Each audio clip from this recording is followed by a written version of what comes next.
Welcome to the Trans Sierra Norte Enduro experience. It's been long since this idea first originated, many epoch trips, lots of exploring and many more beers and mezcal that made this experience possible. Oaxaca has long been one of Mexico's main mountain biking destinations, and it was only a matter of time that this adventure matured into this first edition of a multi-day adventure race.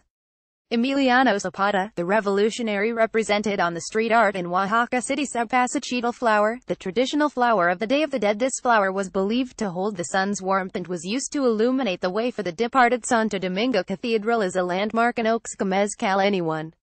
Festivities do not take a break during these days in the city's traditional Day of the Dead offering. The 7 sections of each offering represents the 7 levels the soul has to go through to accomplish rest or spiritual peace. One of the local delicacies, grasshoppers, trust me, they taste awesome. Copal is the traditional incense used since ancient Mexico. Many towns in Mexico preserve their traditional ways in one way or another, but Oaxaca, among a few others, has managed to adapt and preserve one of the most original festivities known around. This is the Day of the Dead.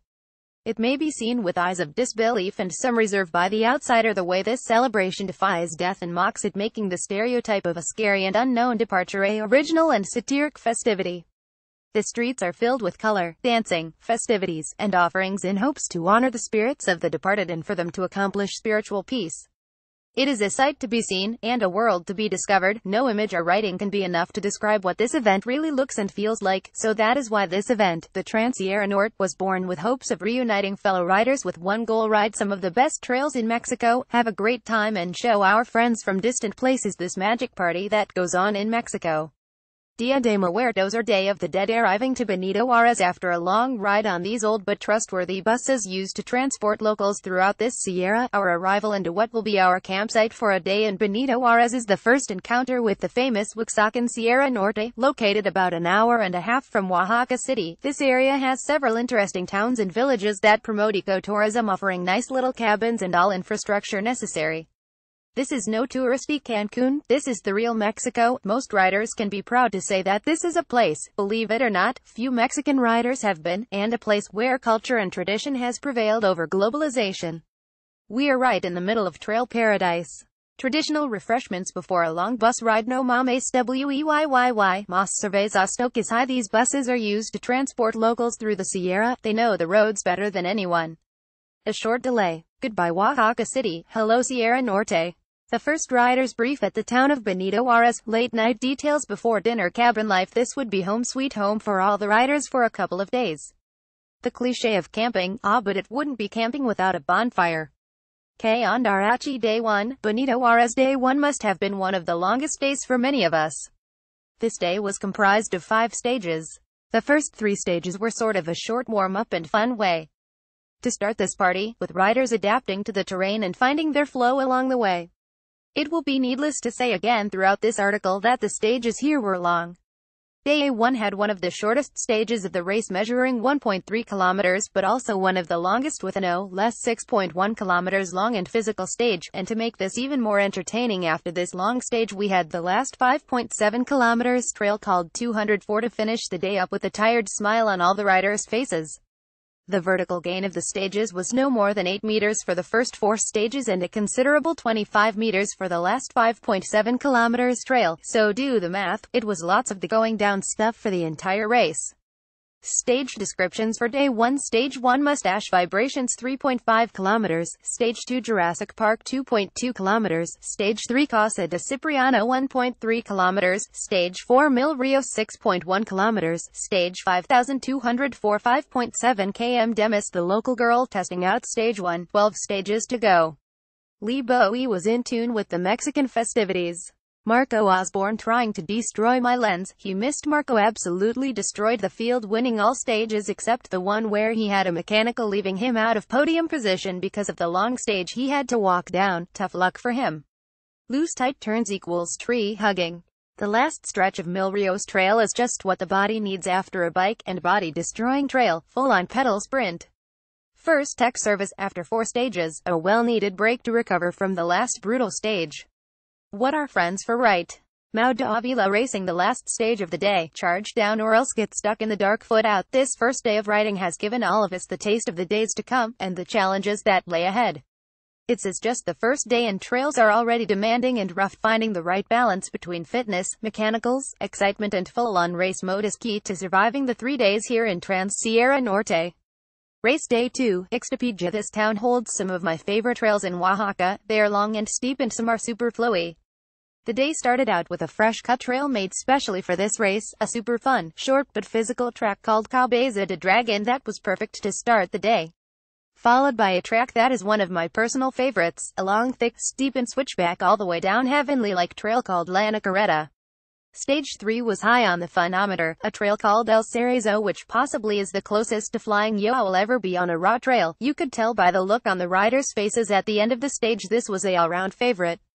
And to finish the day, none other than the famous A Lot of Corners Trail, another classic Ixtapija, long, steep, loose tight switchback, arm-pumping, finger-tiring trail.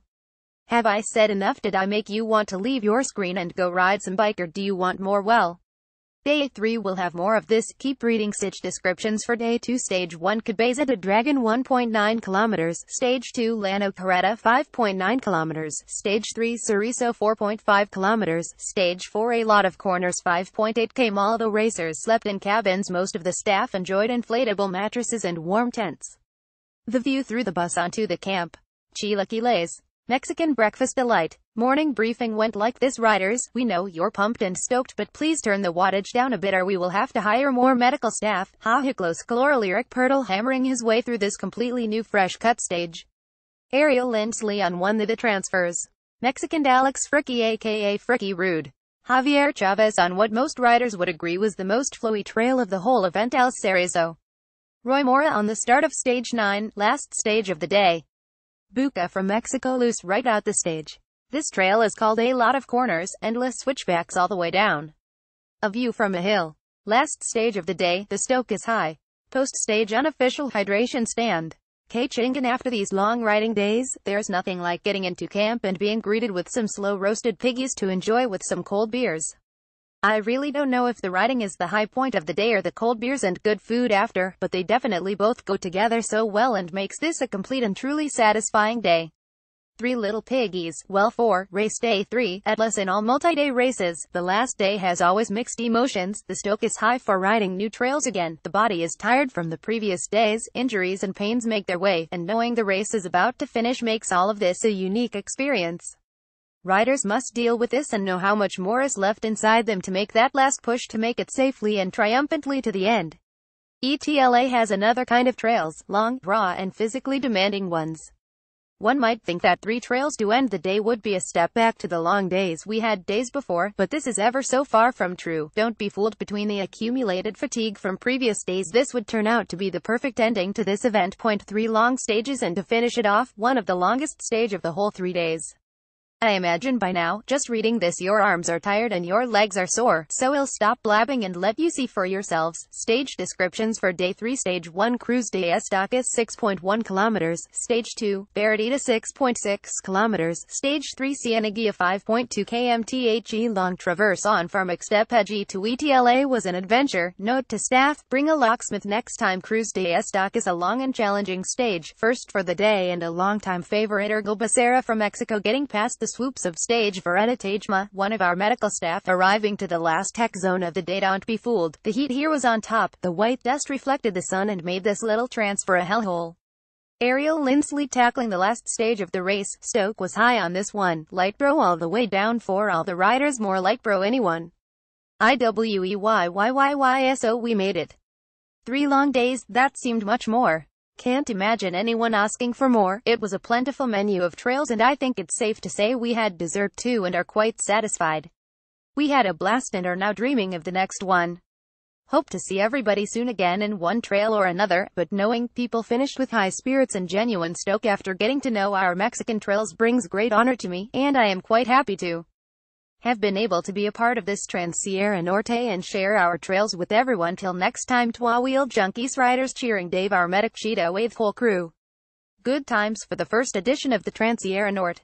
Pro Men First, Eric Pirtle USA. Second, Botsy Phillips. Third, Mike Day USA. Fourth, Mauricio de Avila Gotes Mex. Fifth, Javier Chavez not shown here. Never woke up for the party. Haha Mex. Per Woman First, Krista Rust USA. Second, Lee Bowie USA. Third, Jamie Hill USA. Fourth, Demis Vasquez Dominguez Mex. Fifth, Haley Smith Oppen 41st. Matt Patterson NZL. Second, Eduardo Soto Mex. Third, David Ziegler USA. Fourth, Argel Becerra Adami Mex. Fifth, Alejandro Gomez Ruiz Open Men First, Dave Sutton Can. Second, Vicente Mendoza Revelo Mex. Third, Tate Reesouse. Fourth, Yuri Bogner Bra. Fifth, Alejandro Romero Frick. You can check all results by day and by stage here. Special thanks to all the sponsors. Without them this party wouldn't have been possible. Bike Story, Rocky Mountain Bicycles, POC, Bike Story, Rua Bicella Milk, TRP Brakes, Census Grips, Feedback Sports Bikes More, Flat Tire Defender, Osprey Packs, EHEC, Hexcentrics, Loam Coffee.